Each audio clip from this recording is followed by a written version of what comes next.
of India provides for a parliamentary form of government, both at the centre and in the states. Articles 74 and 75 deal with the parliamentary system at the centre and Articles 163 and 164 in the states. Modern democratic governments are classified into parliamentary and presidential on the basis of nature of relations between the executive and the legislative organs of the government. The parliamentary system of government is the one in which the executive is responsible to the legislature for its policies and acts. The presidential system of government, on the other hand, is one in which the executive is not responsible to the legislature for its policies and acts, and is constitutionally independent of the legislature in respect of its term of office. The parliamentary government is also known as cabinet government or responsible government or Westminster model of government and is prevalent in Britain, Japan, Canada, India among others. The presidential government, on the other hand, is also known as non-responsible or non-parliamentary or fixed executive system of government and is prevalent in USA, Brazil, Russia, Sri Lanka among others. Ivor Jennings called the parliamentary system as cabinet system, because the cabinet is the nucleus of power in a parliamentary system. The parliamentary government is also known as responsible government, as the cabinet, the real executive, is accountable to the parliament and stays in office so long as it enjoys the latter's confidence. It is described as Westminster model of government, after the location of the British Parliament, where the parliamentary system originated. In the past, the British constitutional and political experts described the Prime Minister as primus inter pares, first among equals, in relation to the cabinet. In the recent period, the Prime Minister's power, influence and position have increased significantly vis-a-vis the cabinet. He has come to play a dominant role in the British politico-administrative system. Hence, the later political analysts, like Crossman, Mackintosh and others have described the British system of government as prime ministerial government. The same description holds good in the Indian context too. Features of parliamentary government. The features or principles of parliamentary government in India are 1. Nominal and real executives. The President is the nominal executive, de jure executive or titular executive, while the Prime Minister is the real executive, de facto executive. Thus, the President is head of the state, while the Prime Minister is head of the government. Article 74 provides for a council of ministers headed by the Prime Minister to aid and advise the President in the exercise of his functions. The advice so tendered is binding on the President. 1. 2. Majority party rule. The political party which secures majority seats in the Lok Sabha forms the government. The leader of that party is appointed as the Prime Minister by the President. Other ministers are appointed by the President on the advice of the Prime Minister. However, when no single party gets the majority, a coalition of parties may be invited by the President to form the government. 3. Collective responsibility. This is the bedrock principle of parliamentary government. The ministers are collectively responsible to the Parliament in general and to the Lok Sabha in particular. Article 75. They act as a team, and swim and sink together. The principle of collective responsibility implies that the Lok Sabha can remove the ministry, i.e., Council of Ministers headed by the Prime Minister, from office by passing a vote of no confidence. 4. Political homogeneity. Usually members of the Council of Ministers belong to the same political party, and hence they share the same political ideology. In case of coalition government, the minister are bound by consensus. 5. Double membership. The ministers are members of both the legislature and the executive. This means that a person cannot be a minister without being a member of the parliament. The Constitution stipulates that a minister who is not a member of the parliament for a period of 6 consecutive months ceases to be a minister. 6. Leadership of the Prime Minister. The Prime Minister plays the leadership role in this system of government. He is the leader of Council of Ministers, leader of the Parliament and leader of the party in power. In these capacities, he plays a significant and highly crucial role in the functioning of the government. 7. Dissolution of the lower house. The lower house of the Parliament, Lok Sabha, can be dissolved by the President on recommendation of the Prime Minister. In other words, the Prime Minister can advise the President to dissolve the Lok Sabha before the expiry of its term and hold fresh elections. This means that the executive enjoys the right to get the legislature dissolved in a parliamentary system. 8. Secrecy. The ministers operate on the principle of secrecy of procedure and cannot divulge information about their proceedings, policies and decisions. They take the oath of secrecy before entering their office. The oath of secrecy to the ministers is administered by the President. Features of presidential government. Unlike the Indian Constitution, the American Constitution provides for the presidential form of government. The features of the American presidential system of government are as follows. A. The American president is both the head of the state and the head of government. As the head of state, he occupies a ceremonial position. As the head of government, he leads the executive organ of government. B. The president is elected by an electoral college for a fixed tenure of 4 years. He cannot be removed by the Congress except by impeachment for a grave unconstitutional act. C. The president governs with the help of a cabinet or a smaller body called kitchen cabinet. It is only an advisory body and consists of non-elected departmental secretaries. They are selected and appointed by him, are responsible only to him, and can be removed by him any time. D. The president and his secretaries are not responsible to the Congress for their acts. They neither possess membership in the Congress nor attend its sessions. E. The president cannot dissolve the House of Representatives, the lower house of the Congress. F. The doctrine of separation of powers is the basis of the American presidential system.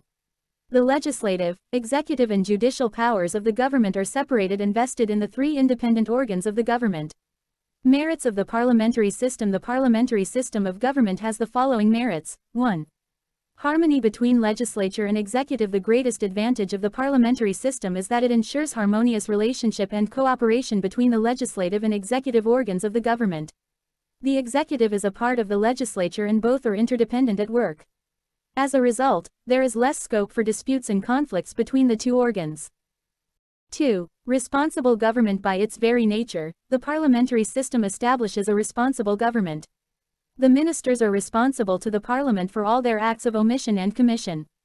The parliament exercises control over the ministers through various devices like question hour, discussions, adjournment motion, no confidence motion, etc.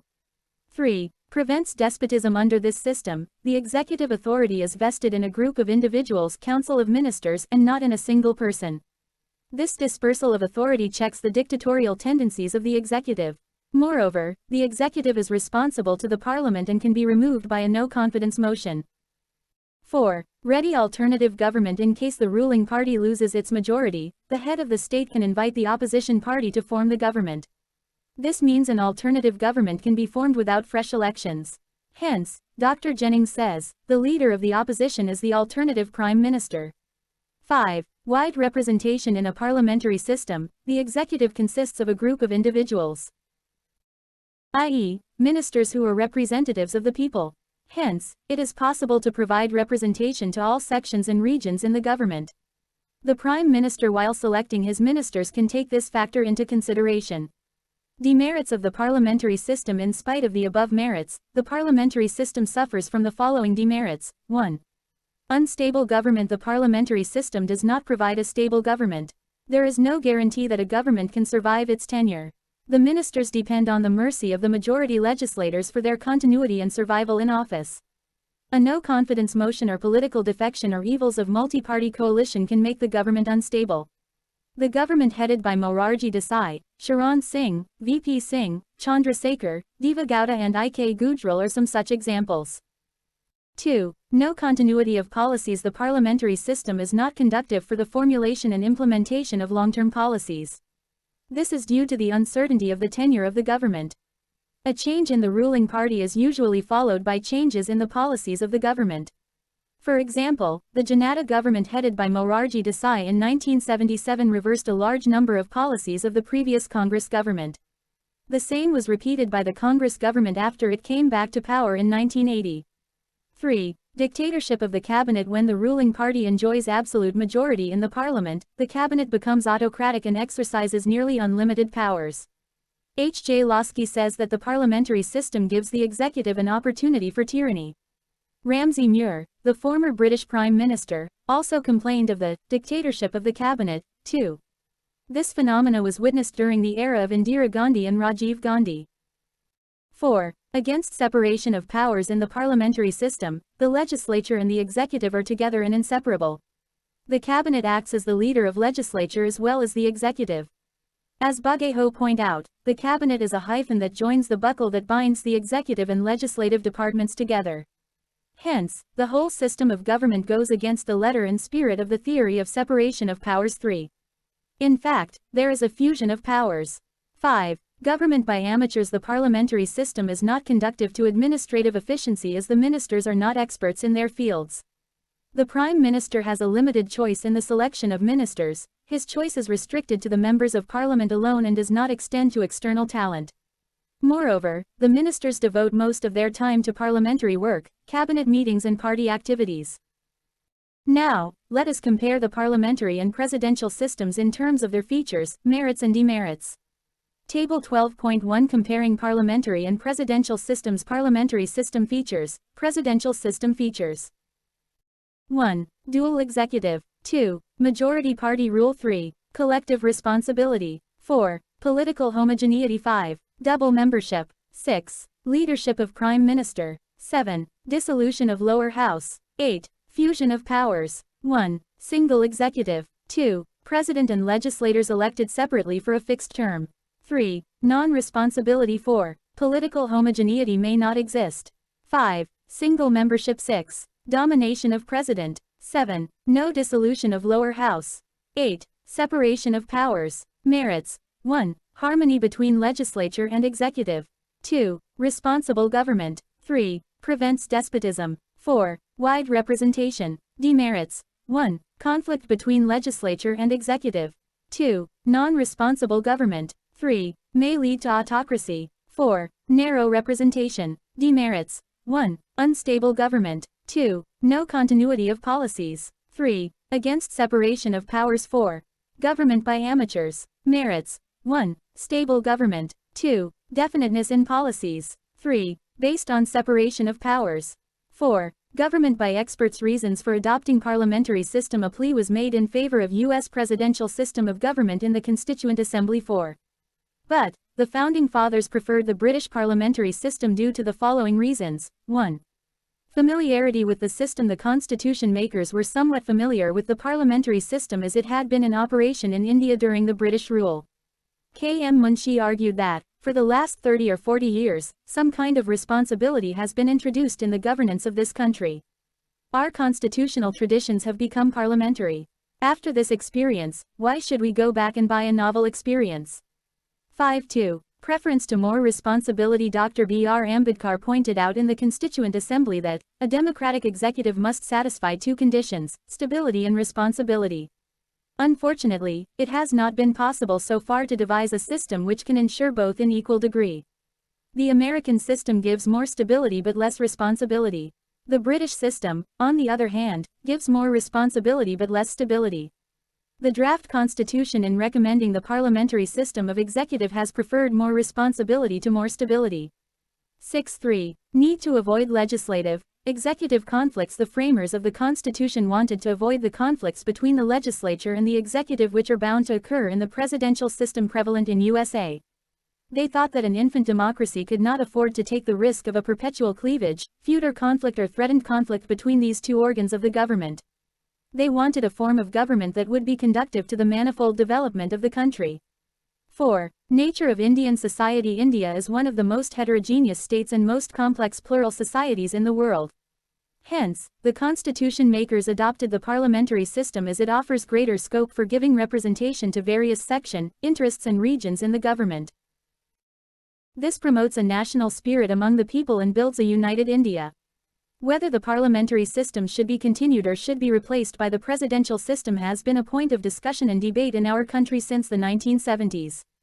This matter was considered in detail by the Swearin Singh Committee appointed by the Congress government in 1975. The committee opined that the parliamentary system has been doing well and hence, there is no need to replace it by the presidential system. Distinction between Indian and British models. The parliamentary system of government in India is largely based on the British parliamentary system. However, it never became a replica of the British system and differs in the following respects. 1. India has a republican system in place of British monarchical system. In other words, the head of the state in India, that is, president, is elected, while the head of the state in Britain, that is, king or queen, enjoys a hereditary position. 2, 3, 4, 5, 6. The British system is based on the doctrine of the sovereignty of Parliament, while the Parliament is not supreme in India and enjoys limited and restricted powers due to a written constitution, federal system, judicial review and fundamental rights. 7. In Britain, the Prime Minister should be a member of the lower house, House of Commons, of the Parliament. In India, the Prime Minister may be a member of any of the two Houses of Parliament. 8 Usually, the members of Parliament alone are appointed as ministers in Britain. In India, a person who is not a member of Parliament can also be appointed as minister, but for a maximum period of 6 months. Britain has the system of legal responsibility of the minister while India has no such system. Unlike in Britain, the ministers in India are not required to countersign the official acts of the head of the state. Shadow Cabinet is an unique institution of the British cabinet system. It is formed by the opposition party to balance the ruling cabinet and to prepare its members for future ministerial office. There is no such institution in India. Notes and references 1, 2, 3, 4, 5, 6. The 42nd and 44th Amendment Acts of 1976 and 1978 respectively have made the ministerial advice binding on the President. How Britain is Governed is a popular book written by him. This theory was propounded by Montesquieu, a French political thinker, in his book The Spirit of Laws 1748 to promote individual liberty. He stated that concentration of powers in one person or a body of persons would result in despotism and negate individual liberty. K.T. Shaw favored the adoption of the presidential system. Constituent Assembly Debates, Volume 7, p. 284-5. Constituent Assembly Debates, Volume 7, p. 32. 7, 8. For details in this regard, see the section on the sovereignty of Parliament in Chapter 22. For example, 3 Prime Ministers, Indira Gandhi 1966, Deve Gowda 1996, and Manmohan Singh 2004 were members of the Rajya Sabha.